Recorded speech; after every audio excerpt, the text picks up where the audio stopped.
La Chambre des communes a suspendu ses travaux hier pour une pause hivernale de 6 semaines, mais c'est l'annonce spectaculaire d'un autre changement de camp qui retient toute l'attention à Ottawa. Le député conservateur Michael Mah a annoncé hier soir qu'il se rallie au caucus du gouvernement de Mark Carney. M. Mah en est à son premier mandat. Il a été élu en avril dernier dans la circonscription de Markham-Unionville, dans la région du Grand Toronto. Dans une déclaration partagée par le Parti libéral du Canada, il affirme, et je cite, « L'heure est venue de faire preuve d'unité et de prendre des mesures décisives pour l'avenir du pays. » Il dit avoir intégré la fonction publique pour aider les gens en mettant l'accent sur les solutions et non sur les divisions. Une critique à peine voilée à l'encontre du chef conservateur Pierre Poilievre. Avec ce ralliement, les libéraux comptent maintenant 171 sièges aux communes, à un siège seul de la majorité. Mark Carney n'a pas caché sa satisfaction en accueillant M. Mah lors de la fête de fin d'année du caucus hier soir, parlant d'une grande famille libérale large, ouverte et en pleine croissance. On l'écoute. Some may have just joined our party. Some, like literally, just joined our party. So let's give a warm welcome to our newest member of the Liberal Party, Michael Mah, the MV for Union Martinville.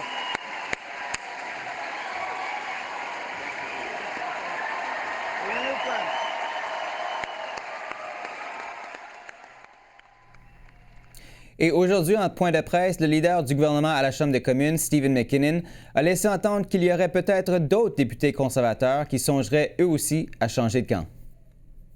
Beaucoup de députés conservateurs me parlent à l'ensemble de mes collègues de leur frustration avec l'obstruction et les petits jeux de M. Poilievre. Alors, qu'est-ce que ce changement de camp signifie pour le gouvernement et pour les conservateurs de Pierre Poilievre? Je retrouve nos analystes Christine Saint-Pierre, ex-ministre libérale à l'Assemblée nationale, Rodolphe Hosny, ex-conseiller politique du gouvernement Harper, et Christina Michaud, ancienne députée bloquiste dans Avignon-la-Métis-Matane-Matapédia. Bonsoir à vous trois, merci d'être avec nous. Bonsoir. Bonsoir.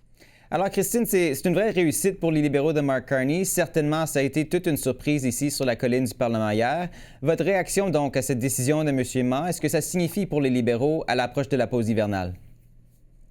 C'est peut-être un gain pour les libéraux, mais moi, je vous avoue que ce saut-là, du côté de l'autre côté de la Chambre, de la part de ce député qui est élu depuis quelques mois à peine, sous la bannière conservatrice, moi, je trouve que si on parle de cynisme dans la population, bien ça vient augmenter le cynisme de la population.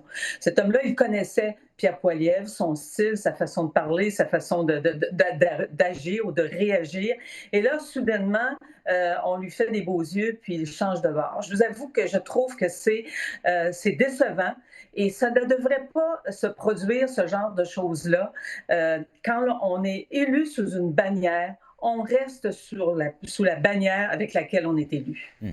Rodolphe, qu'est-ce que vous en pensez? Parce que Pierre Poilievre a maintenant perdu quand même 3 membres de son équipe depuis les élections. Chris d'Entremont qui a traversé la Chambre le jour du budget, il faut le dire.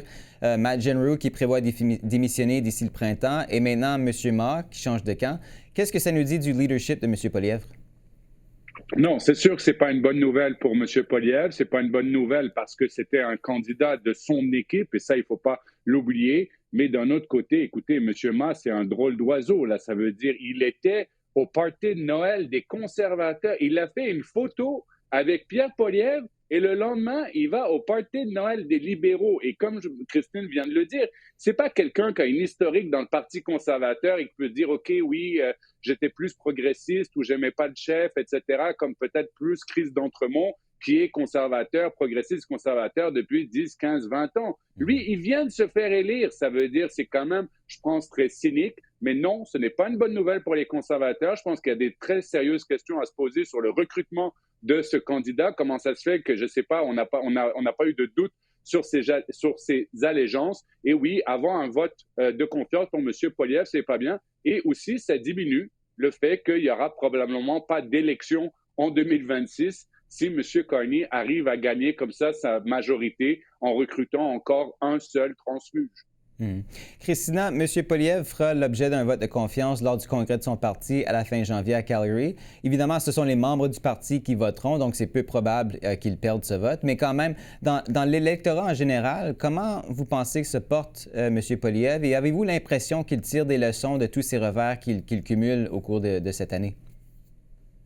J'ai l'impression que c'est encore un dur coup pour M. Poilievre, un troisième départ. En même temps, si j'écoute ce que mes collègues disaient, puis je suis un peu d'accord avec eux, ça en dit un peu plus long sur M. Ma que sur M. Poilievre.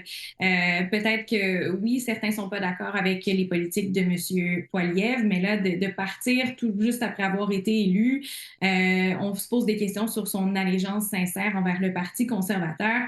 Mais quand même, s'il continue d'y avoir des départs comme ça, c'est certain que c'est pas une bonne nouvelle pour M. Poilievre.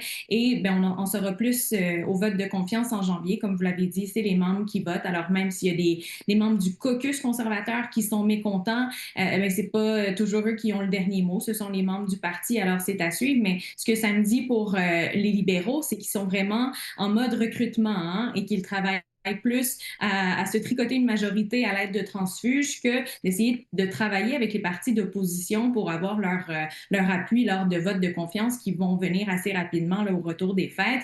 Alors, ce sera à suivre de voir est-ce que M. McKinnon a raison de dire qu'il y a d'autres membres du caucus conservateur qui voudraient faire le saut. J'ai bien hâte de le voir, mais comme mes collègues, je pense qu'il faut se questionner sur le fait d'être élu sous une bannière puis de changer de camp en cours de route, surtout après quelques mois seulement après les élections. Ça pose plusieurs questions. À Québec, maintenant, on parle d'une lettre signée par plus d'une douzaine d'anciens députés et ex-ministres libéraux qui demandent la démission de Pablo Rodriguez. Cette lettre circule, elle sera peut-être même publique. M. Rodriguez, lui, insiste qu'il a ce qu'il faut pour gagner et mener le PLQ à la victoire lors des prochaines élections. Christine, vous avez déjà affirmé être attristée par cette crise au PLQ, mais aussi que la démission de M. Rodriguez à ce point-ci, maintenant, c'est vraiment la seule option envisageable. Combien de temps pensez-vous qu'il pourra encore s'accrocher à la tête du parti? Je l'ai invité à réfléchir à la suite des choses et à réfléchir aussi aux intérêts supérieurs du parti. Monsieur Pablo Rodriguez était ce matin en point de presse. Il était très énergique, disait qu'il voulait se battre, qu'il est un fighter. Mais je pense que la décision de l'UPAC d'enclencher une enquête criminelle, c'est venu vraiment plomber énormément son leadership parce que ça tourne autour de sa campagne au leadership. Et c'est ça qui est grave. Et qu'est-ce qu'il savait, qu'est-ce qu'il ne savait pas. Et en plus, des décisions aussi qui relèvent du manque de jugement. Je pense à la décision de louer un local qui appartient à un édifice qui appartient à son épouse. Si quelqu'un qui commence en politique dirait ça n'a pas de bon sens, et lui, ça fait des années qu'il est en politique. Alors, il y a eu des choses qui sont passées cette semaine qui viennent vraiment, je dirais, plomber encore plus son leadership. Maintenant, est-ce qu'il va trouver la porte de sortie? Est-ce qu'il y a de la solution magique? Moi, je ne le sais pas. Peut-être qu'il l'a. Il faut attendre encore. Présentement, il y a une autre lettre qui circule, là, une lettre qui circule auprès de présidentes d'associations pour dire qu'il ne faut pas changer de chef à ce moment-ci de l'année. On va voir quelle sera la suite des choses, mais je pense qu'il va y avoir encore de la pression pour qu'il décide de quitter. Rodolphe, le Parti libéral du Québec, selon vous, est-il déjà condamné pour la prochaine élection? Parce qu'on parle peut-être d'une éventuelle course à la direction, des candidats à recruter, des bénévoles à trouver, une campagne à monter. Comment peuvent-ils vraiment espérer renverser la vapeur? Je ne pense que non. Écoutez, le Parti libéral, je pense, est au-dessus d'un chef ou que ce soit n'importe quel chef. Je pense qu'il y a quand même, il ne faut pas l'oublier, un désir de changement au Québec. Pablo Rodriguez doit réaliser qu'il est en train de plomber lui-même son parti. Quand Pablo Rodriguez dit « je me bats pour le Parti libéral du Québec », non. Il se bat pour lui, il se bat pour sa survie et lui n'est pas non plus au-dessus du Parti libéral. Je pense que le Parti libéral, et on l'a vu dans les sondages, ça veut dire si on enlève le nom de Pablo Rodriguez, le Parti libéral, je pense, est combatif dans une élection. C'est juste une question de changer le chef. Monsieur Rodriguez a fait une conférence de presse. Moi, j'estime qu'elle était trop combative, cette conférence de presse. Je pense qu'il est en déni de la réalité. C'est un peu avec l'énergie du désespoir. Moi, je ne voudrais pas être un député du caucus actuel qui va rentrer dans sa circonscription et qui va en recevoir des appels en disant comment ça se fait que le caucus peut encore rester et applaudir derrière le chef, comme on a vu ce matin, cette conférence de presse. Je pense qu'il y a plusieurs députés qui vont se faire brasser la cage quand ils vont rentrer dans leur circonscription. Christina, du côté du PQ, Paul Saint-Pierre Plamondon a quand même des bons chiffres dans les sondages, mais il a commis quelques faux pas récemment. Notamment, on pense à sa critique de l'industrie culturelle après la nomination de Mark Miller au fédéral. Il s'est ensuite excusé lors de son passage à Tout le monde en parle. Le premier ministre Legault, lui, pour sa part, entend rester à la tête de la CAQ et vient de conclure une entente de principe avec les médecins omnipraticiens. Pensez-vous que M. Legault voit là une ouverture avec un PLQ fragilisé, un PQ un peu en difficulté pour renverser la tendance d'ici la prochaine élection? C'est sûr que oui, j'irai pas jusqu'à dire que le PQ est en difficulté, là. Je pense que les gens à la maison aiment beaucoup voir quand un politicien se trompe et s'excuse par la suite. C'est ce que Monsieur Paul Saint-Pierre Plamondon a fait. Il a avoué être allé trop loin. Alors, j'ai bien hâte de voir si ça aura un impact dans les prochains sondages. Je ne pense pas. Le PQ a le vent dans les voiles. Mais c'est sûr que la crise au PLQ, ça donne un air d'aller à Monsieur Legault qui veut s'accrocher. Peut-être que ce sera positif pour lui, mais en même temps, il y a tellement eu un bris de confiance, notamment avec les médecins, avec les électeurs sur plusieurs autres sujets. On n'a qu'à penser à sa clique et d'autres scandales liés à la CAQ. Alors, je crois que M. Legault est combatif, veut s'accrocher, c'est très bien, et il profite de cette crise au PLQ. Mais est-ce que, pour revenir à la crise au PLQ, est-ce que M. Rodriguez devrait se retirer? Juste pour répondre à cette question, moi aussi, je pense qu'il pense peut-être plus à lui qu'au parti. Et là où il y a un bémol, c'est quand il a suspendu aussi la députée Sona Lakoyan-Olivier en disant elle est sous enquête de la commissaire à l'éthique. Et lui, quand sa propre course à la chefferie est sous enquête criminelle de l'UPAC, en tout cas, c'est ce qu'on en comprend, il reste en poste. Alors, moi, j'y vois un bémol. C'est un peu deux poids, deux mesures. Alors, pourquoi lui, il peut rester quand il y a une enquête criminelle sur sa course à la chefferie?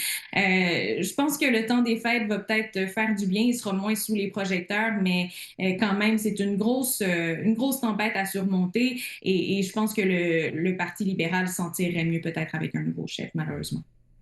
On verra bien ce que les prochaines semaines nous réservent et malheureusement, on va devoir s'arrêter là-dessus. Merci à vous trois d'avoir été avec nous ce soir et vraiment tout au long de l'automne. Je l'apprécie énormément et je vous souhaite un excellent temps des fêtes. Joyeux Noël, merci.